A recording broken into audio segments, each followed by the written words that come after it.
Every single day we're all interacting with this massive web of health information, maybe without even realizing it. Absolutely. It's working away in the background constantly. Yeah, like it powers everything from big public health campaigns down to, deciding if you need a flu shot. But think about it. How do we even know when a new disease is spreading? Or what the average lifespan is in, say, different parts of the country. It doesn't just appear out of thin air. Exactly.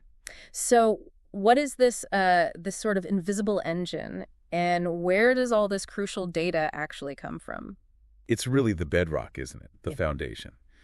Without it, honestly, we'd just be guessing when it comes to health at every level. Local clinics, national policy, everything. Mm-hmm.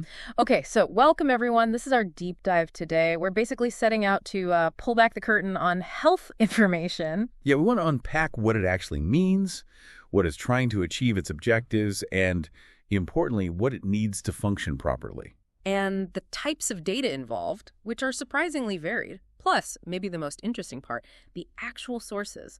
Where does it all originate? And hopefully, by the end of this chat, you, listening in, will have a much clearer picture. Kind of a shortcut to understanding this, complex backbone of public health. You'll get those aha moments, hopefully, seeing how all these different bits of information actually connect. To form that big picture of a nation's health. Okay, let's get into it. So, health information. One thing that really jumps out from the material is that it's way more than just, stats on a page. Right. It's defined specifically as a mechanism for the collection, processing, analysis, and transmission of information. Which sounds a bit technical, but the core idea, I think, is that it acts like the nervous system for public health. That's a great analogy, yeah. Without that smooth flow of information, everything just stops.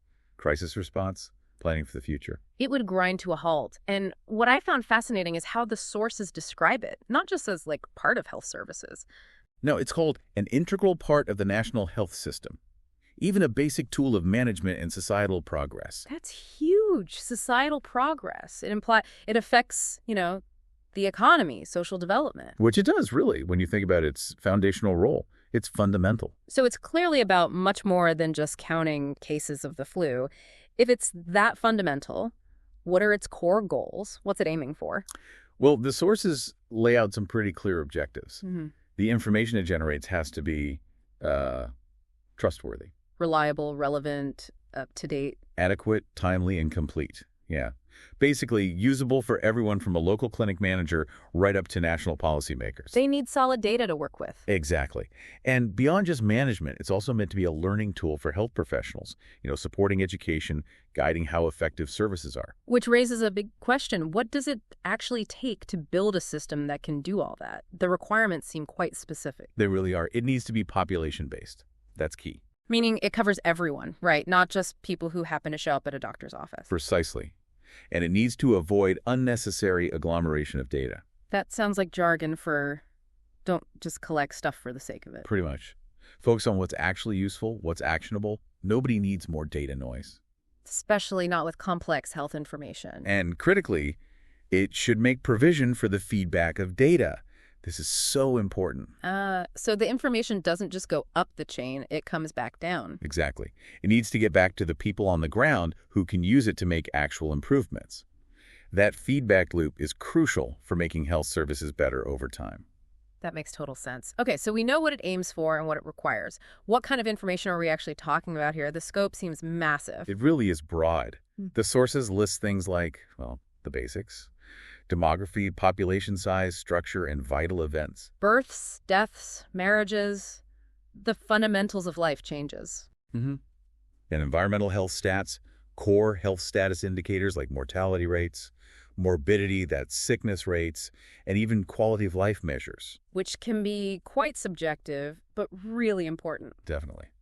And it keeps going. It includes the resources available, think facilities, hospital beds, the number of doctors and nurses. The actual infrastructure and workforce. Right. And then how those services are used, the outcomes of care, and of course, the financial side, costs, expenditures. Wow, okay. It really is trying to paint a complete picture, isn't it? Yeah. Far beyond just who's sick. It's the whole health ecosystem. Exactly. The whole environment impacting our well-being. Which then leads to how incredibly useful all this data is. I mean, the applications are huge. Yeah, measuring the health status of a population accurately, figuring out what the big health problems are, what communities actually need.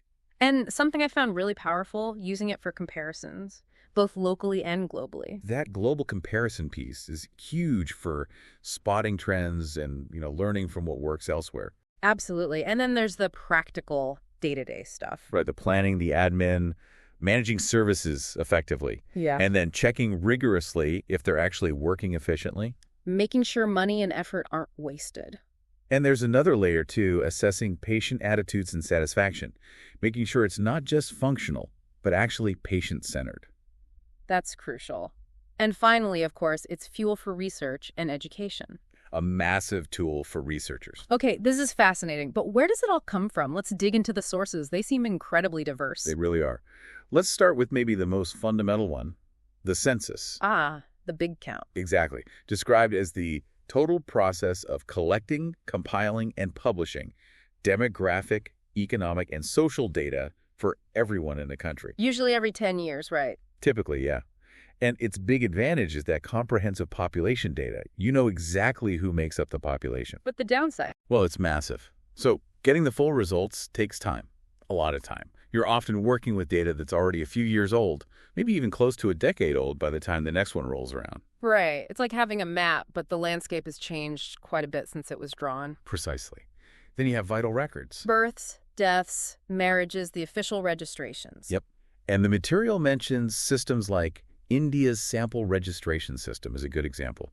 It covers the whole country, provides reliable, almost real-time info on birth rates, death rates, infant mortality. That sounds incredibly valuable. Near real-time is key. It is. And interestingly, linked to this is lay reporting. Lay reporting, what's that? It's where non-professional health workers, like village health guides in some areas, gather basic vital data directly from the community. Wow, so really grassroots data collection. Yeah, especially useful where formal registration systems aren't fully developed. It shows how adaptable these information systems sometimes need to be. Definitely. Okay, next up, notification of diseases. This was apparently the first type of health information system historically, primarily for preventing and controlling outbreaks. So tracking specific infectious diseases like TB or cholera. Exactly. It gives us morbidity data, the incidence and spread of those notifiable diseases. But it has limitations, I assume. Oh, definitely. Big one is underreporting. Not every case gets diagnosed, or if it does, it might not get officially reported. And you miss the mild or asymptomatic cases completely. Right.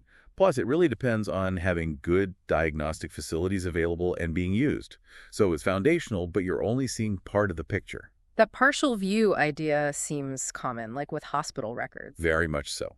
Hospital data is super valuable, especially if vital registration is patchy. You get info on diseases people are being treated for, patient demographics, how long they stay, costs. Bed occupancy rates, things like that. Useful for hospital management. Very. But again, it's the tip of the iceberg, isn't it? Yeah, because it only includes people who actually get to the hospital and get admitted. Exactly. You can't easily calculate true community-wide rates from it because hospitals don't always have clear catchment areas. Admission policies differ. It tells you about severe illness, but not overall community health. Okay. What about disease registers? That sounds more specific. It is. These are like ongoing, permanent records for specific diseases. Cases are tracked meticulously over time. Allowing for really detailed analysis. Yes, in-depth longitudinal info. Things like how long the illness lasts, fatality rates, survival, prognosis.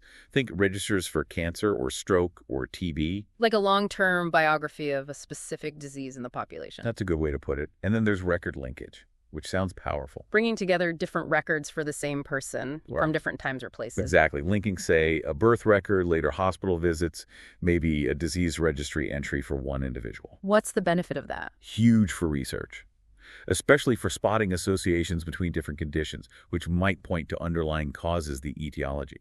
It helps you see the whole health journey. Patterns you'd totally miss if you just looked at isolated events. Right. Seeing the connections. Okay, beyond those big ones, there are also lots of other health service records. Yeah, data from outpatient clinics, primary health centers, even private doctors, school health records. Specialized clinics, maybe mental health services? All potentially useful. But the drawback, again, is that they often only cover a specific slice of the population, not the whole community. And what about environmental data? Things like air quality or radiation levels? Important stuff. But the sources say it's often collected piece by different groups. Fragmented. Yeah. And the suggestion is it really needs to be pulled together into a unified government system to be properly useful for national planning. Makes sense. We also need stats on the workforce, right? Health manpower statistics. Absolutely. How many doctors, nurses, dentists we have, what their specialties are, and crucially, where they're actually located. Yeah. They concentrated in cities. Distribution is key. And related to that, economic data. Yeah, things like how much people consume, employment rates, income levels. These are the social determinants of health, really. Hugely relevant. And another interesting source, social insurance schemes. Right, like national health insurance or employment insurance, Mhm. because they have to track illness for payments. They keep really detailed records. Exactly. On sickness absence, illness duration, prognosis within that insured group. It's a great example of how a system built for finance accidentally creates rich health data. Okay, one last major category, surveys. Specifically, health surveys targeting the general population. And these are described as crucial. They fill in the gaps left by all that routine data collection we've just talked about. How do they do that? Well, you can ask about almost anything. Specific health problems, how common they are, analyze them in detail, and crucially, ask about access to and use of health services. And there are different types. Yeah, mainly three. Health interview surveys, asking people questions. Health examination surveys, doing actual medical checks. And health records surveys, extracting info from existing medical files. Okay, so the examination surveys with the medical checks, they probably give more objective, valid data on actual illness. Definitely more objective. But, as you can imagine, they're expensive, logistically complex to organize. Compared to interview surveys. Right. Interview surveys are much more cost-effective for getting population-wide data. And they're essential for capturing subjective things, how people feel, their perceived health, attitudes, beliefs, things you can't measure with a blood test. So it sounds like health managers have a balancing act. For sure. How do you mix the expensive deep dive validity of examination surveys with the broader, cheaper reach of interview surveys to get the best overall picture? Often using a combination of both, I suppose. Exactly. It's about being strategic with your resources. Wow. Okay, we have covered a lot of ground here. So bringing it all together, what's the big takeaway? I think it's reinforcing that initial point. Health information isn't just numbers. It's this dynamic, active mechanism for collection, processing, and analysis transmission. That nervous system analogy again, absolutely vital for running health services, but also, as the source is stressed, for wider societal progress. It truly is, as they put it, that integral part of the national health system. So, next time you see a health report or hear about a public health campaign, You can appreciate the sheer scale of the operation behind it, this incredible dance of data. yeah, flowing in from censuses, surveys, vital records, disease registers, hospitals, all these diverse streams coming together. It's quite amazing when you stop and think about the complexity needed just to understand how healthy or unhealthy a population is. It really is. So maybe let's leave everyone with a final thought. If health information is this basic, fundamental tool for management and progress, What are the consequences when that information is flawed, when it's incomplete or unreliable, or maybe just isn't shared effectively? yeah.